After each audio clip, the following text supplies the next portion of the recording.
O Brasil colonial, 1580 a 1720, João Fragoso e Maria de Fátima Gouveia. Resumo, parte 4. A experiência colonial holandesa no Brasil. Imagine o Nordeste do Brasil no século XVII, um cenário de guerra, açúcar e um choque de impérios. Esta é a história de como os holandeses conquistaram, governaram e, por fim, foram expulsos de Pernambuco, em um episódio que forjou a identidade de uma nação. Para entender essa história, precisamos voltar à Europa. As Províncias Unidas, o que hoje chamamos de Holanda, travavam uma sangrenta guerra de independência contra o poderoso Império Espanhol, a chamada Guerra dos 80 Anos. Dessa luta nasceu uma ferramenta poderosa, a Companhia das Índias Ocidentais, a WIC. Mais do que uma empresa, era um braço armado do Estado holandês com autorização para fazer guerra, construir fortalezas e conquistar territórios. Seu grande alvo? As lucrativas capitanias açucareiras do Nordeste brasileiro. A primeira investida contra Salvador, em 1624, foi um fracasso. Mas, em fevereiro de 1630, uma esquadra colossal apareceu no horizonte de Pernambuco. Navios, soldados e canhões em número esmagador tomaram Recife e Olinda.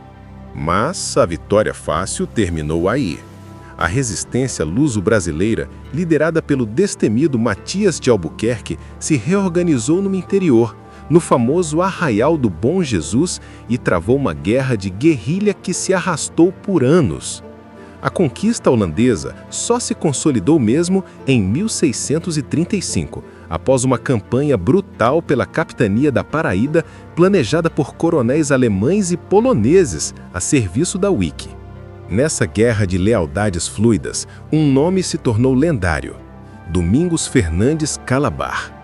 Um mestiço, filho da terra, conhecedor profundo de cada picada e atalho. Inicialmente um herói da resistência, ele inexplicavelmente desertou para o lado holandês em 1632. Como guia e estrategista, tornou-se uma arma preciosa e instrumental para vitórias cruciais. Sua traição foi tão impactante que, quando capturado, foi executado sumariamente. Mas a história sugere que sua morte foi também uma queima de arquivo. Calabar sabia demais sobre quem na elite local também flertava com o inimigo. Por que a resistência portuguesa ruiu? Os motivos são muitos. A Espanha, distante e em crise, mandou reforços tarde e mal. E, crucialmente, muitos povos indígenas, como os temíveis tapuias tarairius e os potiguaras, vendo nos holandeses uma alternativa aos portugueses, se voltaram contra os antigos senhores.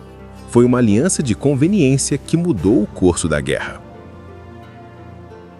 Percebendo que não poderiam governar apenas pela força, os holandeses fizeram uma jogada inteligente: a tolerância. Em acordos como o da Paraíba, prometeram aos senhores de engenho respeito à sua propriedade, liberdade para praticar sua fé católica e isenção de lutar contra Portugal. Era a paz açucareira, um pacto que manteve os negócios funcionando. Os holandeses até mesmo replicaram as missões jesuítas, mas agora com pastores calvinistas, proibindo a escravização indígena e buscando converter os nativos. E então, chegamos ao auge dessa curiosa colônia.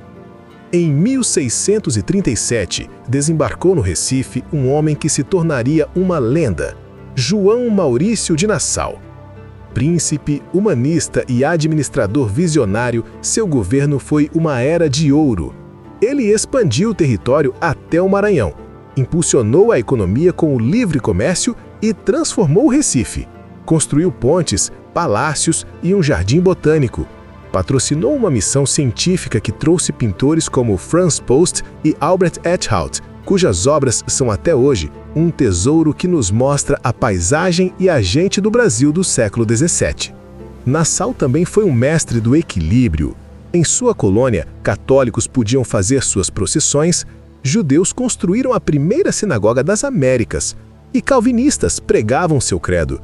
O Recife tornou-se um caldeirão religioso único, um experimento de convivência forçada nas Américas. Mas toda essa pompa era em parte uma fachada. A economia dependia do açúcar e os senhores de engenho estavam se afundando em dívidas com a WIC.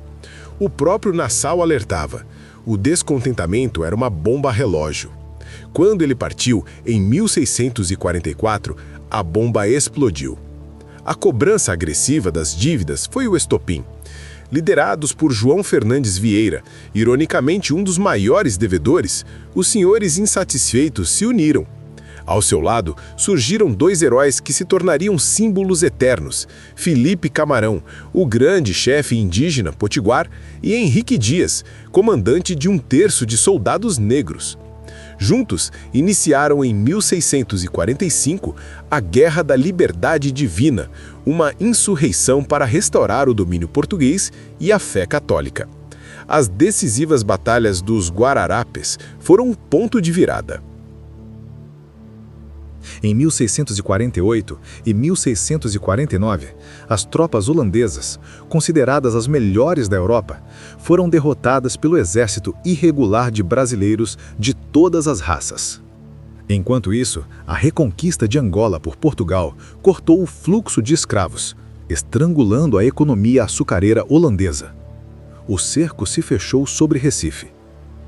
Em 1654, após 9 anos de guerra, os holandeses assinaram sua rendição na capitulação de Taborda. E qual o legado de tudo isso? Mais do que um mero episódio militar, a experiência holandesa forjou o nativismo pernambucano. A luta, travada por Brasis, brancos, negros e indígenas, criou um poderoso mito fundador de identidade e autonomia. Um sentimento de que aquela terra lhes pertencia e que eles mesmos a haviam libertado.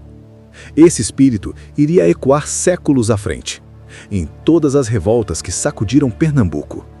A efêmera Nova Holanda não vingou, mas sua sombra ajudou a criar o Brasil.